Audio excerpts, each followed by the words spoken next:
Polarization at University. Today I'm going to talk about how we use polarizations to extend the service range of light camera communications. This is the joint work with my colleagues Tony and Michael from National Taiwan University. These works have demonstrated the feasibility of using visible light to deliver information to cameras. The basic idea is to use different intensity patterns of the light to represent digital bits. The nice property of such light camera communications is that it's highly resilient to interference as the transmission is extremely directional and the camera has high resolution to separate transmissions from different sources. And in addition, it provides a natural way to visually associate the received information with the transmitter, because the received information is directly taken from image pixels occupied by the transmitting light.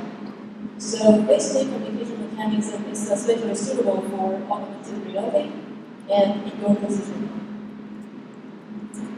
The golden rule number one for designing a VLC system is to avoid flickers visible to human eyes, as the main purpose of a light is illumination. To ensure this, the transmitted signal should switch to different states quick enough, and typically, the switching frequency should be no lower than 100 Hz. But unfortunately, this flicker-free requirement is the key reason that limits the service range of light camera communications. To see why, let's talk about how a camera captures an image. When we press the start of a camera, the sensor array is exposed to the incoming light, and the light intensity captured in an image is proportional to the exposure time. However, when the distance between the light and the camera increases, the energy collected by each pixel also decreases. As a result, the camera may not be able to distinguish the intensity patterns due to the decreasing SNR at some distance.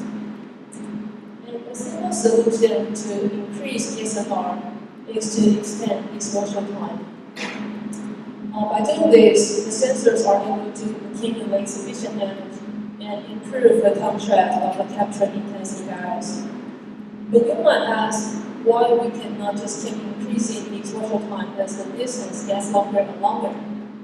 The problem is that when the exposure time becomes longer than the simple duration, the camera will receive signals integrated over this period, which means consecutive signals will now mix together. And this is also known as inter-signal interference. As you can see from the figure, the captured intensity will now become ambiguous and cannot be decodable now. So to avoid such mixture, a solution is that we can also increase the signal duration accordingly. However, this might not always be a good idea. Why? Remember that we still have the non-flickering constraint, which means our signal duration is limited by the inverse of the non-flickering frequency, which is about only 2 milliseconds. In other words, the maximum exposure time we can use is limited. And this is why the service range of current designs is no longer than 10 meters. Hence, in this work, we ask whether we can break this limitation set by the non-flickering constraint and increase the signal duration to any value we want. If this is possible, we can extend the service range because the exposure time is no longer constrained now. To achieve this goal, we propose POLI. The high-level idea of our design is that we do not modulate the light directly, but instead we embed information in light polarization. Since human eyes are not sensitive to polarization, we leverage this property to get rid of the non-flickering constraint. So what is polarization? Polarization is the orientation that the light wave oscillates over the air. And a polarizer is an optical filter that only allows a particular polarization direction to pass through. However, this direction cannot be perceived by human eyes unless we use a second polarizer. And if the directions of the two filters are not parallel with each other, the intensity after the second polarizer is reduced, and the reduction is a function of the angle between the two filters. But how can we actually hide information using polarization? If we simply change the intensity of a polarized light beam, human eyes will still observe intensity variation. Then to stabilize the intensity, in our system we use multiple LED, each attacked with a polarizer in a different direction. However, after a combiner, their aggregated intensity should be constant. This allows us to avoid flickers even when the signal switching speed is very slow. Then the three light beams go through the second polarizer. They will attenuate differently, and the camera will receive the combined intensity. But as you can see, now we have three unknowns, but only get one equation, which is unsolvable. Therefore, simply installing multiple lights is not sufficient. To solve three unknowns, we need three equations. But where is the degrees of freedom? Notice that harmonic cameras actually see colors. Therefore, if we can leverage RGB as the three receiving dimensions, we should be able to get three equations like this. Here, where our YGYB represents the captured intensity of the red, green, and blue components, respectively. To realize this idea, now we will need to transmit polarized color beams. But again, make sure users still see the combined white light. And this can be done by using an optical effect called dispersion. In particular, we can insert a disperser in front of the first polarizer to divert the polarized beam into several color beams in different directions. However, human eyes still see the combined white light. If we attach the second polarizer in front of the camera will only see one particular color beam. And remember, in our system, we use multiple light to generate polarized beams in different directions. So after the disperser, same color polarized beams will be rotated into different directions. Then the second polarizer will only allow three different color beams in the same direction to pass through. Finally, the camera will output the RGB values of the combined color beam. This is why we use polygons in our logo, because the camera will observe different colors from different LEDs. As you can see from these equations, the color of the beam actually is a very unique channel between the transmitting light and the camera. And here's just an example where a camera receives the linear combination of the gray, khaki, and blue color beams from the three different LEDs. As you may already notice that our system actually is very similar to a 3x3 MIMO system. So the remaining problem is how can we actually modulate and demodulate the signal. In our system, we use intensity-based modulation, which maps different bit patterns to different intensity values. But remember, you still need to make sure the total intensity should be constant. To this end, we use the first three LED to carry data symbols, but use the third one as the complement such that its intensity is always equal to the total intensity minus x1 and x2. For example, given any two data symbol that changes over time, if we want the total intensity to stay at 2, we should configure the intensity of the third LED accordingly, such that the sum of the three intensity values is always equal to 2. And as mentioned earlier, our system can be considered as the 3x3 MIMO system. So, can we just use traditional linear MIMO decoders such as 0% beamforming to recover the unknowns? Unfortunately, the answer is no. The problem is that harmonic cameras usually have nonlinear response, so those linear decoders might not perform well. From our measurement, we can see that this nonlinearity problem is actually very critical, as the exposure time is not configured properly, leading to saturation due to overexposure or low SNR due to underexposure.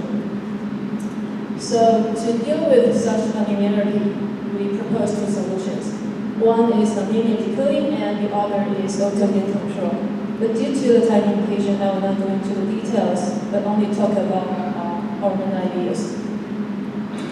We first incorporate a new channel estimation algorithm to learn the channel nonlinearity. In particular, we try to learn the channel of those three data symbols, but use use bilinear interpolation to estimate the channel of the remaining symbols. And we further allow the camera to adaptively configure its exposure time to avoid saturation or underexposure, as a result improving channel linearity. Finally, let's see some results. We implement our system using commodity LED control by USRP and use a camera to record video for offline decoding. Although currently the size of our transmitter prototype is larger than desired, when converting it to commercial products, it can shrink down to the size of a small LED chip, similar to today's RGB LED chip. First, we try to check how many training signals are required to learn channel nonlinearity. The figure shows that the delivery rate decreases slightly when the camera uses the JPEG format due to compression distortion. And in indoor environments, our system can support a delivery rate higher than 80%, even at 40 meters, which is a significant improvement. And overall, a few training symbols, such as 16 training symbols, are sufficient to learn channel nonlinearity. We next check the performance against different exposure durations when the distance changes from 1 to 20 meters. The figure shows that with extremely short exposure time, the performance can be pretty good at short distance because we can avoid overexposure. However, when the distance increases, the camera might not be able to collect sufficient energy, so the performance drops to zero quickly.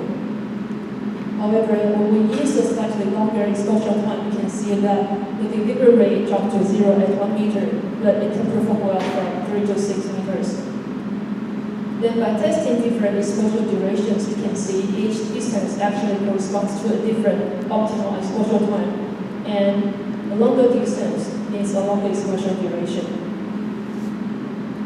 By applying our auto-gain control, we can see the camera can always switch to the proper exposure time, say, and achieve a delivery rate of nearly 100%. And next, let's check the final throughput. We compare our POLI with traditional FSK, which uses different frequency patterns to represent different digital bits. The figure shows that the throughput of FSK can be zero as the distance is longer than 10 meters, regardless of the exposure settings. And we also plot the throughput of our POLI with different symbol rates. We can see that if we use a high symbol rate, the symbol duration might be too short and limit the exposure time we can use. As a result, the service range can only be about 5 meters. However, the throughput can be more than twice as of the FSK throughput. But if we alternatively use a small symbol rate, we can see that although the tunable throughput is lower, but we can easily extend the service range to 20 meters because it can support a much longer exposure time. So the nice part of our design is that a transmitter can set its service range by properly configuring the symbol rate.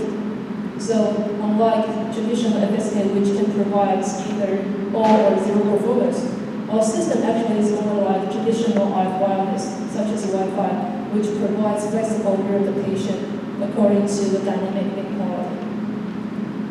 And finally, our work is closely related to existing works on multi-camera communications, but we are first trying to investigate how to extend the service range. And we also use existing works on screen-to-camera and light-to-follow communication systems. To summarize, we observed that non-flickering is the key factor limiting the service range of light-to-camera communications. Therefore, in this work, we propose POLI, which extends the service range by hiding information using polarization. And we further use RGB to extract the multiplexing mean. And we also deal with the practical issues posed by camera nonlinearity. And finally, our prototype experiments demonstrate the reliable transmissions even at 40 meters. Thanks. We can have more discussion in